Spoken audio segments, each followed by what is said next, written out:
नंद घर आनंद भयो, जय कन्हैया लाल की।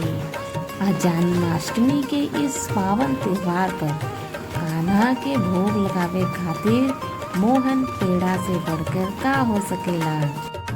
मोहन पेड़ा का इतिहास पुरानी परंपराओं और पुरखों के आशीर्वाद से गहराई से जुड़ल है। ये केवल मिठाई नहीं बल्कि हमारी संस्कृति का पहचान और पीढ़ियों का विश्वास हो। जब त्योहार और खुशी का अवसर होला त ई पेड़ा बांट के बुजुर्ग या नया पीढ़ी के अपनावे और रिश्तों के गर्माहट से जोड़ेला। इस शुद्धता और विरासत का प्रतीक होवे।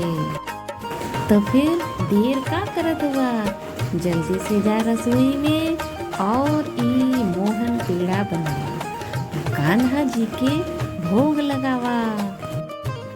तो ये जन्माष्टमी पर कान्हा के लगावा मोहन पेड़ा के भोग और आपन हर खुशी के बनावा और खा हाथी घोड़ा पाल की।